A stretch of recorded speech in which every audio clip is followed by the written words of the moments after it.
Assalamualaikum warahmatullahi wabarakatuh. Waalaikumsalam warahmatullahi wabarakatuh. Jadi kami akan mempresentasikan hasil analisis kuesioner dari Warmindo Reborn. Next. Nama kelompok yang pertama adalah Baradieng, yang kedua saya sendiri, Muhammad Rosid, ada Imam Akbaruddin, ada Panihana, dan ada Nanurio. Next. Yang pertama akan dipresentasikan oleh Mas Akbar. Monggo Mas Akbar.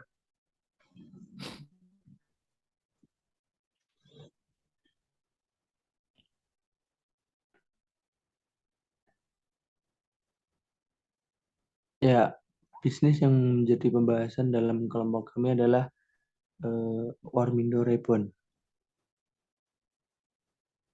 Warmindo Reborn merupakan warung Indomie modern yang menyediakan berbagai macam makanan, minuman dengan fokus utama menu Indomie tentunya. Selain menyediakan berbagai menu Indomie, menu makanan dan minuman lainnya cukup bervariatif dan kekinian. Lokasi Warmindo ini cukup dekat dengan kampus Amikam. Hal ini menjadikan keuntungan tersendiri karena memiliki lokasi yang strategis. Berdasarkan lokasinya, target pasar Warmindo ini tentunya kalangan mahasiswa dengan harga yang cenderung lebih murah.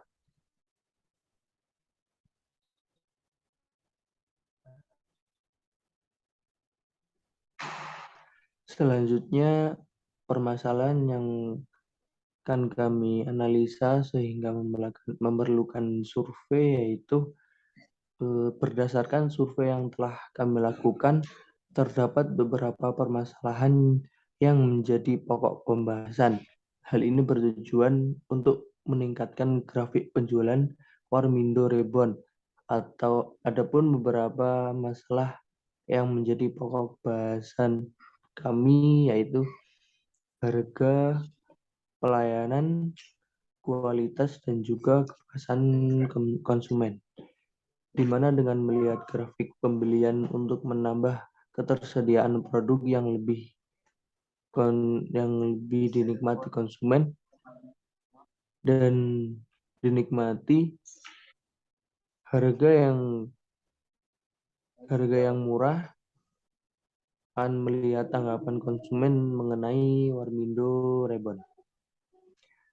Adapun variabel yang akan dianalisis pada permasalahan bisnis Warmindo Reborn yaitu A. Analisis deskriptif untuk mengetahui beberapa banyak jumlah pada masing-masing variabel.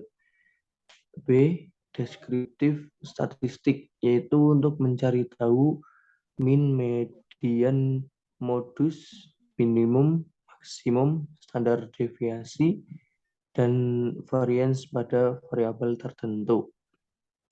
Kemudian C, cross steps, yaitu untuk membandingkan antara dua variabel manakah yang lebih baik atau lebih banyak. D, Chi-square. Chi-square untuk mencari tahu apakah ada hubungan atau tidak antara satu variabel dengan satu variabel yang lain.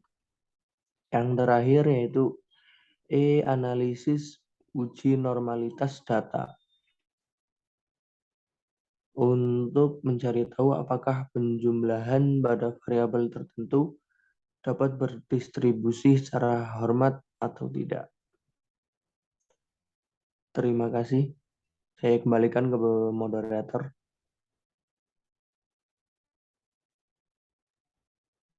Untuk selanjutnya akan dipresentasikan oleh Bara.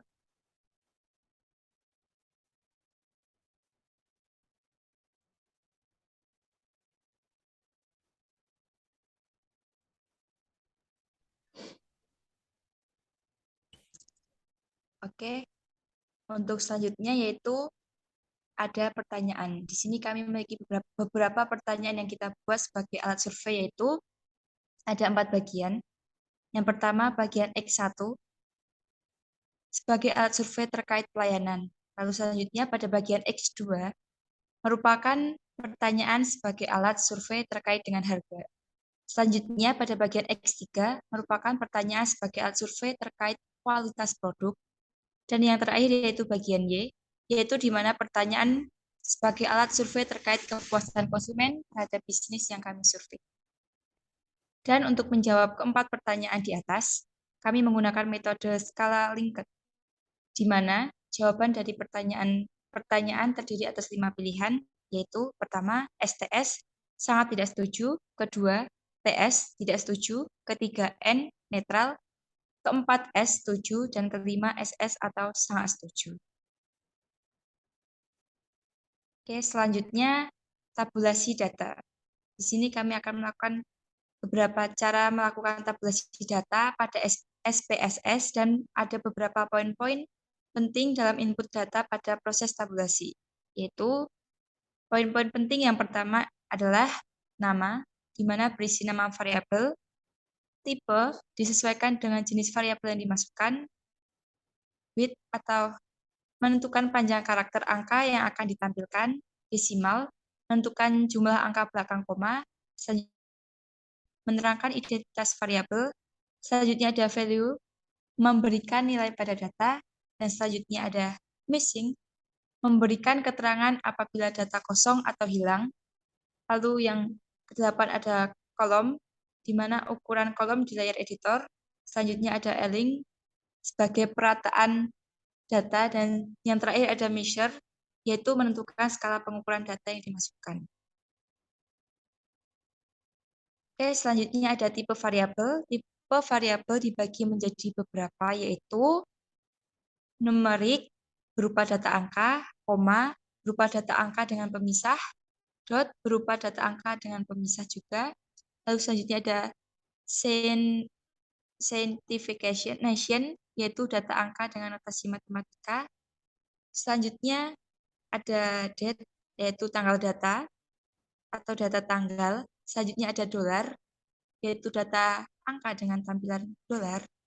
Lalu yang ketujuh ada custom currency, yaitu data angka dengan tampilan mata uang tertentu.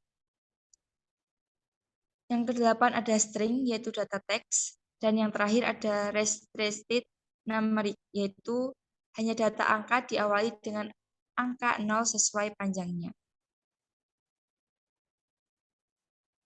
Oke, selanjutnya ada measure. Measure terbagi menjadi beberapa, yaitu ada 3. Yang pertama nominal, yaitu data nominal di mana sebatas tabel pembeda, misalnya jenis kelamin. Yang kedua ada scale, untuk data numerik atau skala dan rasio, misalnya nilai. Lalu yang terakhir ada ordinal, di mana sebagai data hasil pengukuran atau data tingkatan, misalnya jenjang pendidikan.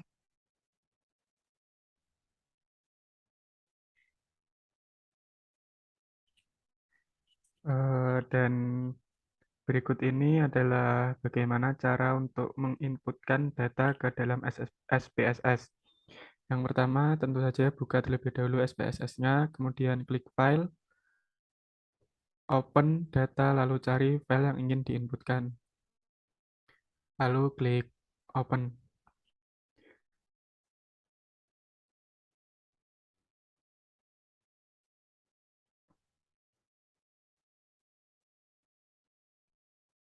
Dan kemudian data akan muncul di SPSS seperti berikut ini.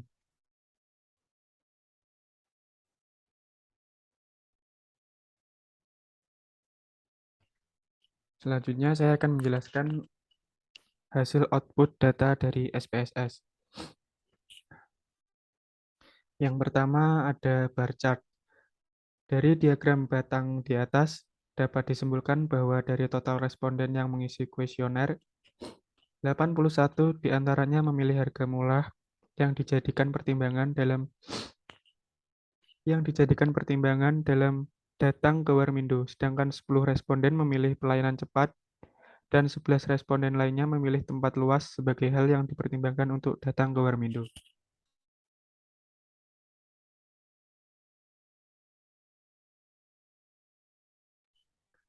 Selanjutnya yaitu ada analisis deskriptif.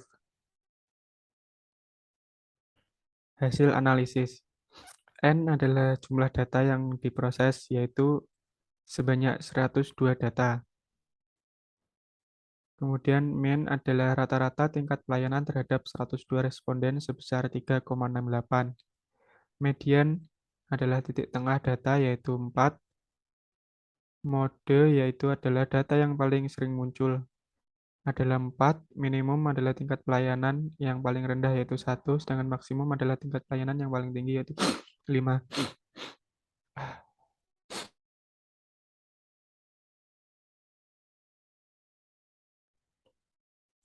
Kemudian ada standar deviasi. Standar deviasi yaitu menunjukkan dispersi rata-rata sampel, yaitu ada 0,834. Kemudian yang terakhir ada variance atau tingkat keragaman data, yaitu ada 0,96.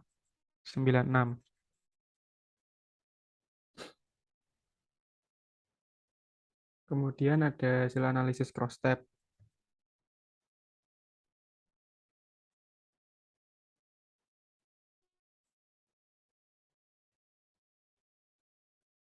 Dari output tabel cross-tab di atas dapat dilihat bahwa dari total responden yang memilih netral mengenai pernyataan harga ramah kantong sebanyak 30 orang, 40% di antaranya adalah mereka yang memilih setuju mengenai pernyataan saya merasa puas dengan harga yang ditawarkan sesuai dengan kebutuhan dan terjangkau bagi konsumen. 40% didapat dari 12/30 dikali 100%. Kemudian dari total responden yang memilih setuju mengenai pernyataan, saya merasa puas dengan harga yang ditawarkan sesuai dengan kebutuhan dan terjangkau bagi konsumen sebanyak 54 orang. 22,2% di antaranya adalah mereka yang memilih netral mengenai pernyataan harga ramah kantong. 22,2% didapat dari 12/54 dikali 100%. Kemudian dari total responden sebanyak 100 orang, 12% diantaranya adalah mereka yang setuju mengenai pernyataan saya merasa puas dengan harga yang ditawarkan sesuai dengan kebutuhan dan terjangkau bagi konsumen, namun netral mengenai pernyataan harga ramah kantong. 12% itu didapat dari 12/100 dikali 100%.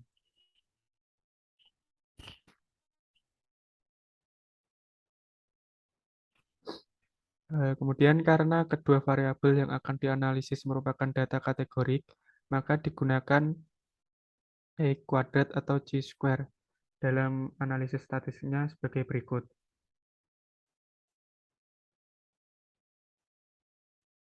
H0 jika tidak ada hubungan antara harga ramah kantong dengan kepuasan pelanggan dengan harga yang ditawarkan sesuai dengan kebutuhan dan terjangkau. HA jika ada hubungan antara harga ramah kantong dengan kepuasan pelanggan dengan harga yang ditawarkan sesuai dengan kebutuhan dan terjangkau.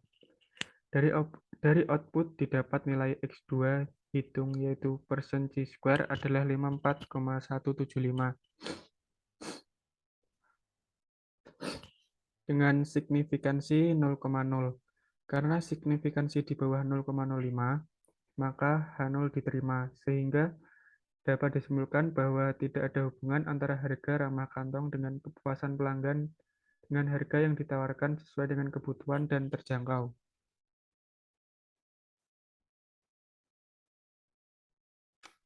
Kemudian ada uji normalitas data. Tes normalitas menggunakan kriteria pengujian yaitu signifikansi di bawah 0,05 maka data berdistribusi normal. Jika signifikansi lebih dari 0,05 maka data berdistribusi normal. Jika signifikansi di bawah 0,05 maka data tidak berdistribusi normal.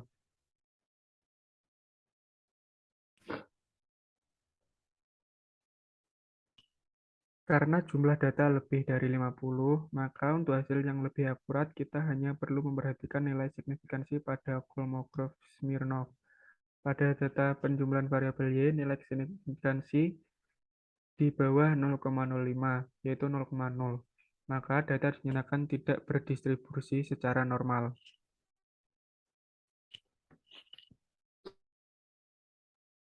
Yang selanjutnya kita masuk ke kesimpulan.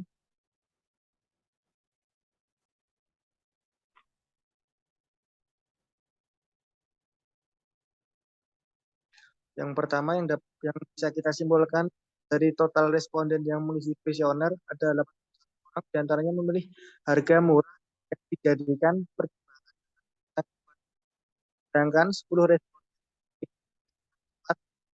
responden lainnya hal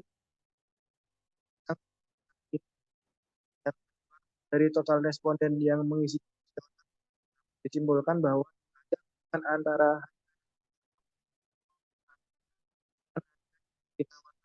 kita jangkau dari data penjualan dapat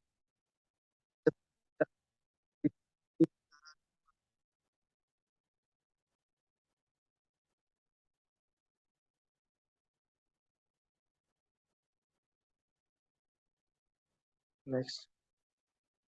Semua proses olah data yang telah dilakukan tersebut tujuan untuk dijadikan acuan sebagai pengambilan keputusan di masa depan dalam menjalankan bisnis Warmindo. Ketahui output pada proses olah data masa depan, kami merencanakan akan jaga range harga Indo agar dapat dijangkau konsumen. Kami juga layanan yang diberikan.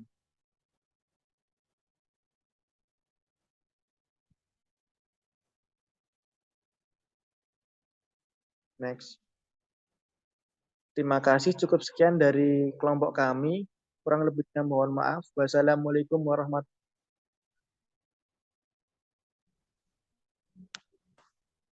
Waalaikumsalam warahmatullahi wabarakatuh.